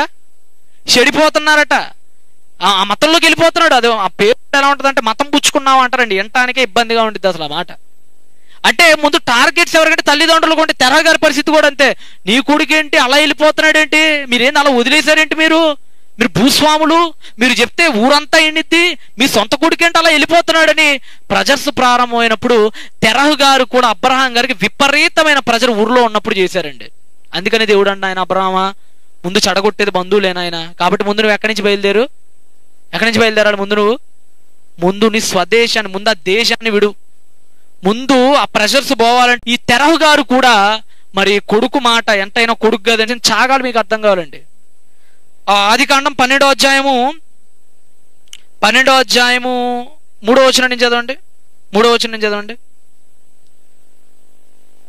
నిన్ను ఆశీర్వదించే వారిని ఆశీర్వదించేదను, నిన్ను దూషించిన వారిని శపించేదను, భూమి యొక్క వంశాలన్నీ నీ ద్వారా ఆశింపబడతాయి అని యెహోవా అతనితో చెప్పిన ప్రకారం అబ్రహాం వెళ్ళని, లోతు అతనితో కూడా వెళ్ళెను. ఇదంతా ఎప్పుడండి? ఇదంతా ఎప్పుడు జరిగింది? హారాన్లో ఉన్నప్పుడు జరిగింది. ఇది రెండోసారి ప్రత్యక్షతలో జరిగింది. ఇది మొదటిసారి ప్రత్యక్షతలో ఏం జరిగిందో 31వ వచనం చదవండి. 31వ వచనం 31. కానీ మీరు బైబిల్ టాలీ చేసేటప్పుడు ఎలా టాలీ చేయాలంటే అపోస్తుల కార్యాలు 7వ అధ్యాయం 3వ వచనం ఈక్వల్ టు ఆదికాండం 11వ అధ్యాయం 31వ వచనం. ఆ రెండు ఒకటే సందర్భాలు దాదాపుగా. ఓకేనా? ఇప్పుడు చదవండి 31వ వచనం చదవండి. ఆదికాండం 11వ అధ్యాయం 31వ వచనం. ఈ తెరహు తన కుమారుడగు అబ్రహామును, అతని కుమారుడు అనగా హారాను కుమారుడగు లోతును, తన సహోదరుడగు అబ్రాము భార్య అయిన సారయి అని తన కోడలని తీసుకొని కనాను వెళ్ళుటకు కల్దీయుల ఊరను పట్టణములో నుండి వారితో కూడా బయలుదేరి హారాను మట్టుకు వచ్చి అక్కడ నివసించిరి. జాగ్రత్తగా వినండి బైబిల్లో. ఈ ఎవరైతే ఇతను ఉన్నాడో తెరహు, ఇతను కూడానట అబ్రహాము గారితో పాటుగా తన కొడుకుల్ని మనవళ్ళని వెంట పెట్టుకొని కల్దీయులని, ఇందాక మీరు చూపించే కదా జగ్గురాటి దేవాలయం, ఆ ఊరు నుంచి బయలుదేరి ఎక్కడ ఆగాడట? హారాన్ అనే ఊరులో నివసించారట. అక్కడ ఎందుకు ఆగాల్సి వచ్చిందో కింద చదవండి. చదవండి. హారాన్లో ఆగాడు. నెక్స్ట్ ఏం జరిగింది చదవండి పిల్లలు. బయలుదేరి హారాను మట్టుకు వచ్చి అక్కడ నివసించిరి. 32వ వచనం చదవండి. తెరహు బ్రతికిన దినములు 205 ఏండ్లు. తెరహ ఎక్కడ మృతి పొందాడంట? హారానులో మృతి పొందెను. అంటే తెరహ ఏమైపోయాడంటే సడన్ గా చనిపోయాడు. ఎందుకు సడన్ గా చనిపోయాడు తెరహు? ఏం జరిగింది అసలు తెరహుకి అంటే దానికి ముందు ఒక విషాదం జరిగిందండి. ఆ విషాదం ఎక్కడ జరిగిందో ఒకసారి మీరు జాగ్రత్తగా ఆలోచిస్తే 26వ వచనం చదవండి. 26వ వచనం 28 నుంచి బాగా చదవండి. 28 నుంచి. ఎందుకు తెరహు హారాన్లో చనిపోయాడంటే 28వ వచనంలో ఉంది. హారాను తాను పుట్టిన దేశమందలి కల్దీయుల ఊరను పట్టణములో తన తండ్రి అయిన తెరహు కంటే ముందుగా మృతి నొందెను. చూసారా? ఎవరెవరికంటే ముందు చనిపోయారట? హారాను. ఈ హారాను ఎవరు? అబ్రహాం గారికి అన్న అవుతాడు, అనగా తెరహు గారి కొడుకు. తెరహు గారి కొడుకట వాళ్ళ నాన్న కంటే ముందే చనిపోయాడట. ఇప్పుడు కొడుకు చనిపోతే తండ్రి పరిస్థితి ఎలా ఉంటుంది చెప్పండి? బాగుండిద్దా? 3 కొడుకులు ఉన్నారండి. ఒక పెద్ద కొడుకు చనిపోయాడు. ఇప్పుడు ఆ పెద్ద కొడుకు చనిపోతే ఆ తండ్రి పరిస్థితి ఎలా ఉండిద్ది చెప్పండి? చాలా కుంగిపోయాడండి. ఎప్పుడైతే చనిపోయాడో, ఎందుకంటే అబ్రహాము వాళ్ళ అంటే సంతతి అయితే వాళ్ళలోనే పుట్టాడు, కానీ వాళ్ళ క్రియలకి వీళ్ళ క్రియలకి చాలా తేడా ఉంది. మీకు ఇందాకనే చెప్పా, హారాన్ అనే ఊరి పేరు ఎక్కడుంది? ఊరి పేరు ఉందంటే ఇంటికి పెద్ద ఆయన, తండ్రితో పాటు సమానంగా ఉన్నటువంటి వాడు, పెద్దరికంగా చలామణి అయినాడు ఊర్లో. అలాంటి ఎప్పుడైతే కొడుకు చనిపోయాడో హారాను, ఇక వెంటనే ఒక పరిస్థితి ఏర్పడిందండి, ఒంటరితనం ఏర్పడిందండి తెరహకి. అందుకనే హారాను దగ్గరకు వచ్చి హారానులో అంతటితో ఆగిపోయాడండి. ఇప్పుడు అబ్రహాంకి ఎదురైన ప్రశ్న ఏంటంటే, అబ్రహాం ముందున్న సవాల్ ఏంటంటే, దేవుడు ఏమంటూ ప్రత్యక్షమయ్యాడో మొదటిసారి 75వ ఏట సొంత అన్న చనిపోయాడు. ఎవరు చనిపోయాడు? అన్న చనిపోయాడు, హారాన్ చనిపోయాడు. ఇప్పుడు ఎలా ఉంటాయో తెలుసా? రేరా, ఇప్పటిదాకా జగ్గురాట్లు పూజించాం మనందరం, ఇప్పటిదాకా చాలా హ్యాపీగా ఉన్నాం మన బ్రతుకులన్నీ, కానీ నువ్వు ఎప్పుడైతే ఎవరో దేవుడు ప్రత్యక్షమయ్యాడని చెప్పావో వెంటనే ఎవరు చనిపోయారు? అన్న చనిపోయాడు. ఒక్కసారి ఆలోచించరా అబ్రహామా, నువ్వు నమ్ముతున్న దేవుడు నిజమైనోడేనా? సొంత అన్న ప్రాణాన్ని ఎలా పోయాడరా? మరి మనం విడిచిపెట్టాం కాబట్టి ఆ దేవతల్ని వాళ్ళ శాపం ఏమన్నా పెట్టారేమో. నీ దేవుడు నిజంగా ఉంటే కాపాడేవాడు కదా, నీ అన్నని కాపాడలేదు కాబట్టి నీ దేవుడు లేడేమో రా అబ్రహాం, ఒకసారి ఆలోచించరా వెళ్లే ముందు అని ప్రశ్నలు ప్రారంభమైనాయండి అబ్రహాంలో. ఆ ప్రశ్నలు ప్రారంభమైనప్పటికీ కూడా ఎలా కూడా తట్టుకుని హారాన్ దాకా వచ్చాడు. తీరా హారాన్లో ఇప్పుడు ఎవరు చనిపోయారు? కింద 31వ వచనంలో తండ్రే చనిపోయాడు ఏకంగా. దెబ్బ మీద దెబ్బ చూడండి. నిజంగా దేవుడు ప్రత్యక్షమైతే దేవుళ్ళలోనికి వస్తే పరిస్థితులు ఇలానే ఉంటాయి, అన్ని అపశకునాలే ఉంటాయండి. దేవుడు ప్రత్యక్షమైతే అన్న చనిపోయాడు, సరేనని ఒప్పించుకుని హారాన్ దాకా వచ్చాడు, తండ్రి చనిపోయాడు. 2 వికెట్లు పడిపోయినాయి ఇప్పుడు కుటుంబంలో, పెద్ద వికెట్లు 2 పడిపోయినాయి. ఏమేంటి ఆ వికెట్లు? తండ్రి అయిన తెరహు చనిపోయాడు, పెద్ద అన్న అయినటువంటి హారాను, భూస్వాముల్లో ప్రప్రథముడైనటువంటి హారాను చనిపోయాడు. 2 వికెట్లు పడేప్పుడు కుటుంబం మొత్తంలో కలవరం ప్రారంభమైందండి. మనకు కూడా అంతే కదండి. క్రీస్తులో అతడు బయలుదేరి బేతేలుకు తూర్పున నిన్న కొండకు చేరి పడమట్టునున్న బేతేలుకును తూర్పునున్న హాయికిని మధ్యన గుడారము వేసి అక్కడ యెహోవాకి దేవుడి గురించి అల్లు పెరగకుండా సువార్త ప్రకటించడం ఒక్కటే తెలుసండి అబ్రహాం గారికి. 100 కిలోమీటర్ల ప్రయాణం, 2 చోట్ల నిర్విరామంగా సువార్త ప్రకటన. మళ్ళీ ఏం చేశాడో తెలుసా? నిజంగా ఆయన పడిన కష్టాలు ఏ రోజైనా మన జీవితంలో ఒక్క రోజైనా కనీసం దానిలో 10వ వంతైనా పడ్డామండి మనం. నిజంగా ఆయన ఎంతెంతమందిని ప్రమాణం చేశాడంటేనండి, చివరికి ప్రయాణమైన లోతు ఉన్నాడు కదా, చివరికి ప్రయాణమైన లోతు, ఆ లోతు కూడా మధ్యలో అబ్రహాం నుంచి వేరైపోతాడు తెలుసు కదా. ఏమైపోతాడు? వాళ్ళ కాపురులకి వీళ్ళ కాపురం గొడవ జరిగిద్ది. గొడవ జరిగినప్పుడు వీళ్ళ గొడవ వల్ల దేవుడికి అపకీర్తి రాకూడదని నేను ఇంతగా వాక్యం చెప్తున్నాడు కదా. ఇప్పుడు అబ్రహాం గారు వాక్యం చెప్తున్నారు, వీళ్ళకి వీళ్ళ గొడవలు అయినాయి అనుకోండి. అబ్రహాం గారి దగ్గరికి వచ్చి ఏంటయ్యా దేవుడి గురించి చెప్పేస్తున్నావు, గొడవలు అవుతున్నాయి మీ వాళ్ళకేను ఏంటిది అని అడుగుతారు. అందుకని లోతు గారిని ఏం చేశారంటే సమాధానంగా పంపించేశాడు. అంటే దేవుడి కోసం ఎవరిని వదులుకున్నాడు ఆయన? ఎవరిని వదులుకున్నాడు? సొంత అన్న కొడుకును కూడా వదిలేసుకున్నాడండి. దేవుడి కోసం తండ్రిని విడిచిపెట్టాడు, దేవుడి కోసం భూములు విడిచిపెట్టాడు, దేవుడి కోసం ఊర్లను విడిచిపెట్టేశాడు, మేనల్లుని కూడా విడిచిపెట్టేశాడండి. చివరికి అబ్రహాంకి సారాకి దేవుడు అనుగ్రహించి ఆమెకు సుమారుగా 90 ఏళ్ల వయసులో ఆమెకేమైంది? గర్భం వచ్చింది. నిజంగా మీకు వీడియో ఉంటే చూపించాల్సింది, కరెంట్ ఉంటే. మా గుంటూరులోనండి మొన్న మధ్యనే 73 ఏళ్ల వృద్ధురాలండి, 73 ఏళ్ళు ఆమెకి. చాలామంది బైబిల్ని వెక్కిరిస్తున్నారు, ఏమయ్యా 90 ఏళ్ళ ఆమెకి గర్భం ఎలా వచ్చిద్దయా, మీ బైబిల్ చెప్తే మరీ వింతగా విచిత్రంగా ఉంటుంది, సాధ్యమయ్యే పనేనది? 90 ఏళ్ళ వృద్ధురాలికి, సారాకి 90 ఏళ్ళు ఉన్నాయంటున్నారు కడుపు వచ్చే సమయానికి, గర్భం వచ్చే సమయానికి మన భాషలో. అసలు 90 ఏళ్ళ ఆమెకి ఋతుస్రావం ఆగిపోద్ది, అసలు వస్తుందా గర్భం అని మనం అనుకుంటున్నాం కదా. నిజంగా మీరు అది చూస్తేనండి, గుంటూరులో జరిగిన యథార్థ ఘటన అండి, అది దేశంలోని రికార్డు. అది సుమారుగా 73 ఏళ్ళండి, 73, 74 ఏళ్ళ వృద్ధురాలికి గర్భవతి అయిందండి, బిడ్డను కూడా కనింది. అది ట్విన్స్ని కనిందండి, ఇద్దరు. జాగ్రత్తగా చూడండి, ఉందా? అదిగోండి. పిలుపు కోసం ఆమె 57 ఏళ్లు ఎదురు చూసింది. 73 ఏళ్ల వయసులో అమ్మతనం కోసం ఎంత కష్టానికైనా ఓర్చుకునేందుకు సిద్ధపడింది.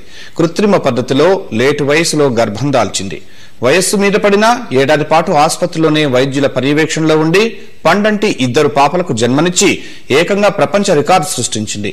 ఇంత లేటు వయసులో తల్లి కావటం ద్వారా మంగాయమ్మ రికార్డు సృష్టిస్తే ఆమెకు వైద్యం చేసిన డాక్టర్లు, అందుకు వేదికైన గుంటూరు నగరం కూడా వైద్య చరిత్ర పుటల్లో నిలిచిపోయింది. ముసిముసి నవ్వులతో ఆనందం వ్యక్తం చేస్తున్న తూర్పు గోదావరి జిల్లాకు చెందిన ఏమండి, ఆమెను చూపిస్తూ ఒకసారి పౌస్లో పెట్టండి. ఆమెను రాజారావు, అదిగోండి 73 ఏళ్ళండి. సారా అమ్మకి ఎంత? ఆమెకంటే చిన్నదా, ఆమెకంటే పెద్ద? ఆమెకంటే ఇంకెన్నేళ్ళు పెద్దది? దాదాపు 17 ఏళ్ళు పెద్దది ఆమెకంటే. అంటే ఇదిగో ఆమె వయసు కంటే పెద్ద వయసులో ఉంది ఇప్పుడు ఆమె. ప్లే చేయండి. మంగాయమ్మ దంపతులు వాళ్ల సూటిపోటి మాటలు విని బాధపడ్డారు. వీరు ఎదురొస్తే మంచి శకునం కాదు అనుకునేవారు శూలాల్లాంటి మాటలు ఎత్తిపొడుపులను భరించారు. చాలండి. ఏమండి, మీరు ఒకసారి మీరు వెళ్ళండి ఒకసారి. ఆమె 73 ఏళ్ళ ఆమె అలా ఉందంటే 90 ఏళ్ల సారా ఎలా ఉండిద్ది? ఆయనే అంత వయసు ఉన్నాడంటే అప్పటికి 100 ఏళ్ల వయసు ఉన్నటువంటి అబ్రహాం గారి పరిస్థితి ఎలా ఉండిద్దో ఆలోచించండి. నిజంగానండి, ఇంకా చాలా వదులుకున్నాడండి ఆయన. మనకందరికీ తెలుసు కదా, హాగర్తో వెళ్తాడు ఆయన. హాగర్తో, సారా వల్ల హాగర్తో వెళ్ళినప్పుడు హాగర్ కూడా ఒక బిడ్డకి జన్మనిచ్చింది. ఆ బిడ్డ పేరేంటి? ఇష్మాయేల్. మొట్టమొదటిసారిగా నాన్న అనే పదం ఆయన ఇష్మాయేల్ ద్వారానే విన్నాడండి. ఇష్మాయేల్ ద్వారా విన్నాడు. తర్వాత మళ్ళీ ఇస్సాకు పుట్టడం ద్వారా మరలా పదాన్ని 2వ మారు విన్నాడు. అప్పుడు మరలా సారాకి ఆమె అతని మీద, ఆ దాసి కుమారుడి మీద మరి కొన్ని కారణాల వల్ల వాళ్ళ మీద అసహ్యం కలిగి వాళ్ళని పంపించేసిద్ది. అప్పుడు అబ్రహాం గారు ఎవరిని పంపించేశాడు? తన ఇంట్లో దగ్గర నుంచి ఎవరిని పంపించాడు? ఇష్మాయేల్ని పంపించాడు. ఎందుకు పంపించాడు? దేవుడు ప్రత్యక్షమై చెప్తాడు, అబ్రహాము నువ్వు ఉంచకూడదు నాయన, ఇష్మాయేల్ని పంపించేసే నాయన అని చెప్తాడు. ఇష్మాయేల్ని కూడా పంపిస్తాడండి. అంటే దేవుడి కోసం ఎంతమందిని వదులుకుంటున్నాడు చూడండి. తల్లిని, తండ్రిని, ఊర్లని, బాబాయ్ అన్నయ్య కొడుకుని, ఓ పక్క సొంత ఇష్మాయేల్ అనే సొంత కొడుకును కూడా దేవుడి కోసం ఆయన వదిలేసుకున్నాడండి. ఇంకా చిత్రమైన విషయం చెప్పంటారా? బిడ్డ పుట్టి 5 ఏళ్ళు కూడా కాలేదు, నాన్న అనే పదవిని 5 ఏళ్ళు కూడా కాలేదు, ఇంకా అనుభవించలేదు. సంపూర్ణంగా ప్రేమని దేవుడు ప్రత్యక్షమై ఇస్సాకును కూడా ఏం చేయమని చెప్పాడండి? ఇస్సాకును కూడా ఏం చెప్పాడు? బలిచ్చే అప్పటికి సుమారుగా 105 ఏళ్ళు 106 ఏళ్ళు ఉంటాయండి ఆ వృద్ధుడికి, అనగా కాటికి పోయే వయసు. ఆ బిడ్డనైనా చూసుకొని ఎలాగోలా ముద్దులు పెట్టుకొని చక్కగా ఆడించుకొని ఆ ముసలి వయసులో హ్యాపీగా మరణిద్దాం అనుకున్నాడండి. కానీ ఆ వయసులో కూడా దేవుడు ప్రత్యక్షమే ఇస్సాకుని అడిగినప్పుడు అప్పుడు కూడా ఆయన ఇస్సాకుని ఏం చేసేసాడు ఏమండి? అప్పుడు కూడా ఏం చేశాడు? నిజంగా ఆ వీడియో కూడా ఉంటుంది, ఒకసారి మీరు చూడండి, ముగించేసుకుందాం. జస్ట్ 5 minutes ఏమండి? ఒకసారి ఆ వీడియో కూడా ఉంటే ఆ వీడియో కూడా వేసేయండి అన్న. నిజంగా ఎంత మందిని వదులుకున్నాడు, ఎన్ని కార్యక్రమాలు చేశాడో చూడండి మీరు. Can believe in him. One man must hear God's voice and have the faith. ఊరు గాని ఊరుకొచ్చి చాలా కష్టపడి పాపం, Abraham, leave your home and go to the land I will give to you and your offspring. I will bless you. I will make you a దేవుడు father ప్రత్యక్షమైతే ఏమైనా చేస్తాడండి. with descendants గుండె కోసుకోమన్నా గుండె కోసేసుకుంటాడండి పాపం. All the peoples on earth will be blessed through you. ఇంటికి వచ్చాడు చూడండి, వెనక ముందు ఆలోచించడండి, ప్రశ్నలు కూడా ఏడు. దేవుడా నాకు ఇచ్చే 5 ఏళ్ళు కూడా కాలేదు కదా ప్రభు, అప్పుడే తీసుకెళ్ళిపోతావేటి ప్రభు? ఏమీ లేదండి, తీసుకెళ్ళిపోయాడు అంతేనండి. ఇదిగో చూడండి,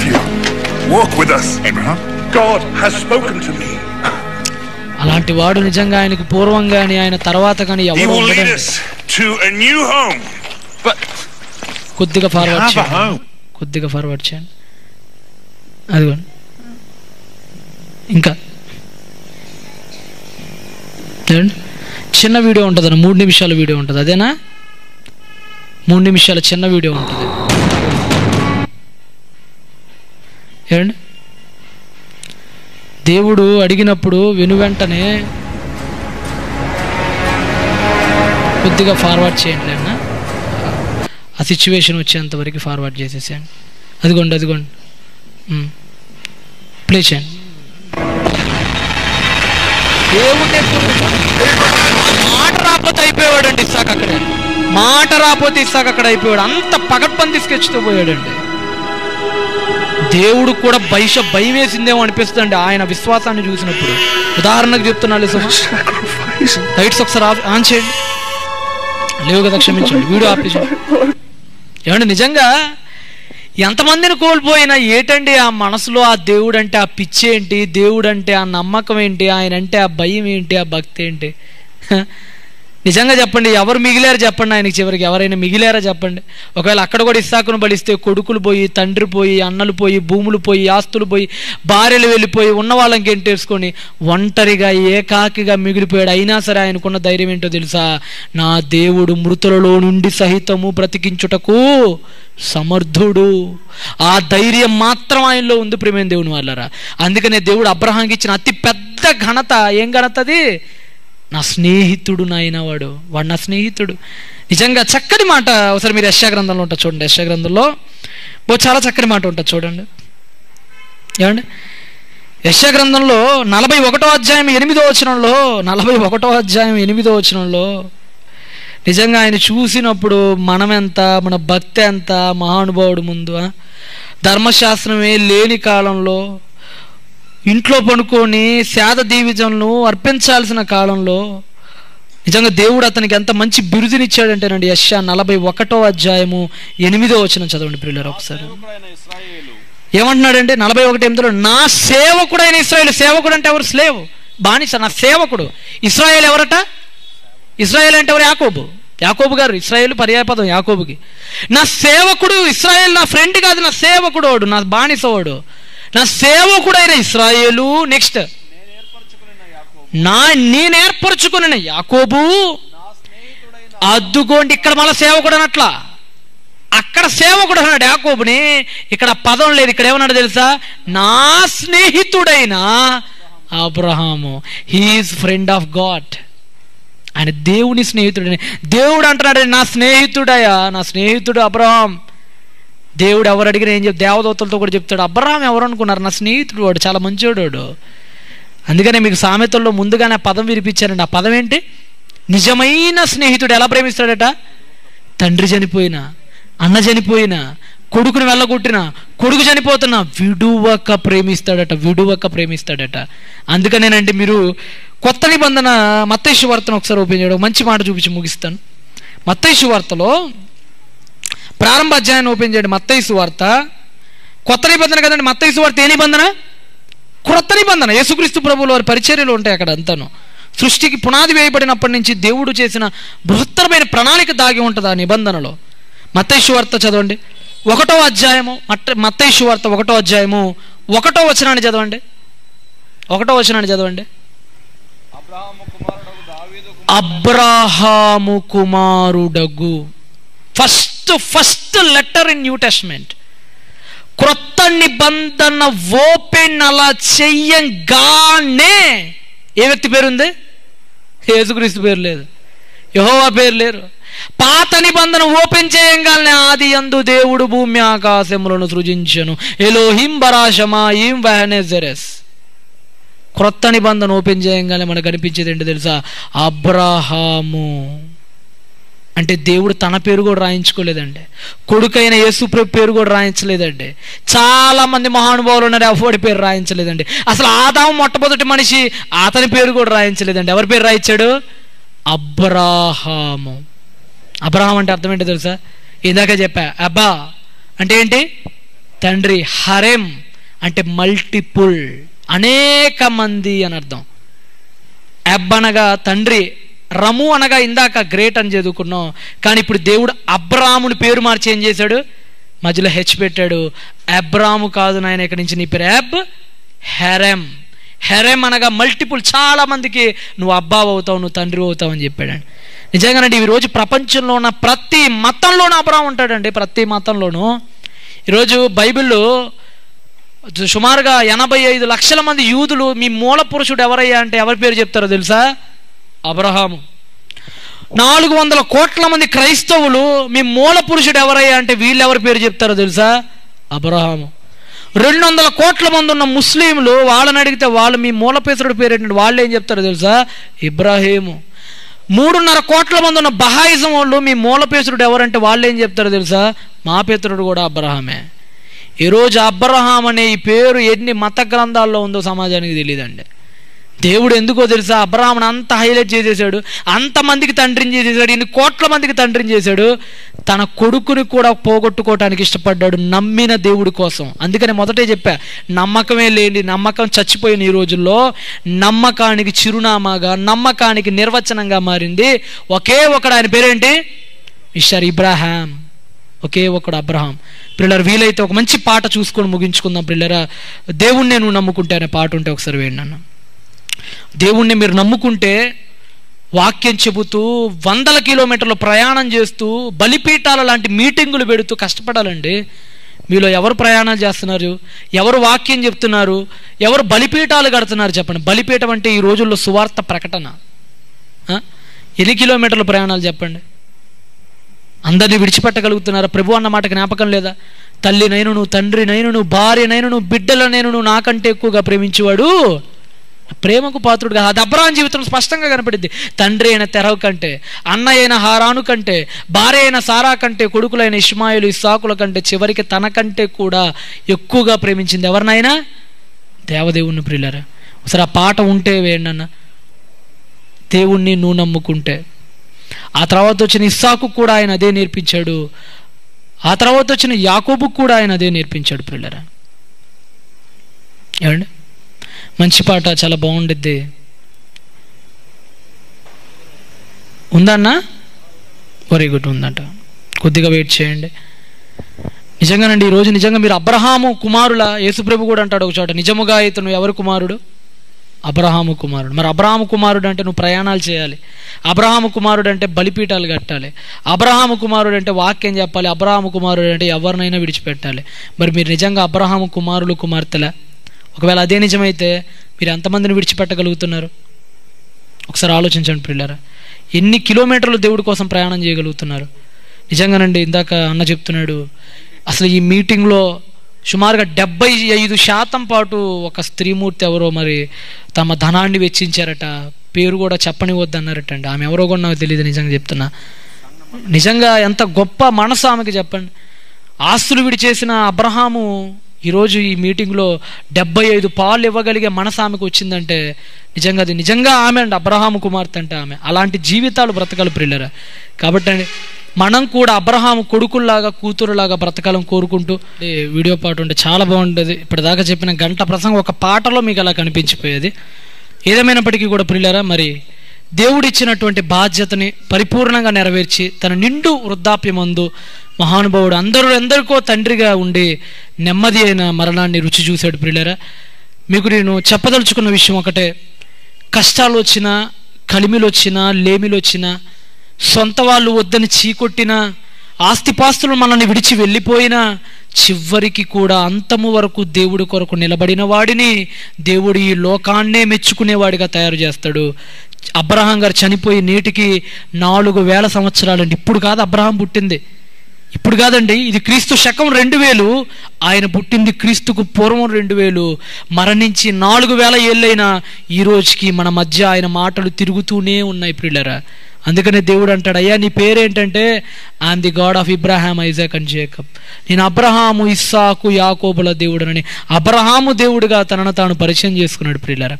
నిజంగా మీరు కూడా క్రైస్తవులు గనకైతే, అబ్రహాము సంతానమే గనకైతే ఆయనలాగా వాక్యం చెప్పండి, ఆయనలాగా ఎంతటికైనా తెగించండి, ఆయనలా కష్టపడండి, ఆయనకి మళ్ళీ ప్రయాణాలు చేయండి సువార్త కోసం అవసరమైతే. ఒకవేళ అవేమీ చేయలేరా, భద్రావతిలో అనేక సార్లు సభలు పెట్టడానికైనా మీరు సహకరించండి.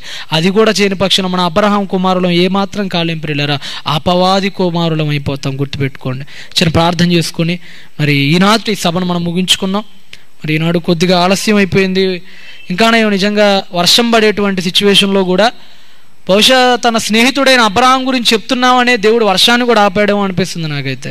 అంతగా ప్రేమించాడు ఆయన అబ్రహాం, ఇందాక దాకా వర్షం పడింది, కానీ తన స్నేహితుడి పేరు ఎప్పుడైతే ఎత్తామో ఈ మీటింగ్లో వర్షాన్ని కూడా ఆయన బంధించేశాడు పిల్లలు. అది అబ్రహాం గారి యొక్క గొప్పతనం. ప్రార్థన చేసుకుందాం. రేపు పొద్దున ఇంత లేట్ కాకుండా తొందరగానే ముగించుకునే ఏర్పాటు కూడా చేద్దాం. రేపు పగలపూట కూడా క్లాసులు ఉండే గమనించండి. పరిశుద్ధుల ప్రేమ నమ్మకం కలిగిన మా కన్న తండ్రి నాయన, నిజంగా కరెంటు పోయినప్పటికీ కూడా మరి మాకు మీరు చాలా మేలు చేశారు నాయన. వర్షాన్ని ఆపేశారు, నిన్న కూడా పడింది, ఇందాక కూడా పడింది. మంచి వాక్యాన్ని మీ బిడ్డలకు వినిపింపజేశారు. మీకోసం ఎవరినైనా వదులుకోవటానికి సిద్ధపడాలి, అది మేము ఈ రోజు నేర్చుకున్నాం ప్రభు. మీకోసం, మీ సువార్త కోసం 100 కాదు 1000 అయినా సరే, కిలోమీటర్లైనా ప్రయాణించి తీరాలి, మీకోసం ఇది నేర్చుకున్నాం ప్రభు. మీరు అడిగితే కాదనకుండా ఇవ్వాలి, ఈరోజు అది నేర్చుకున్నాం ప్రభు.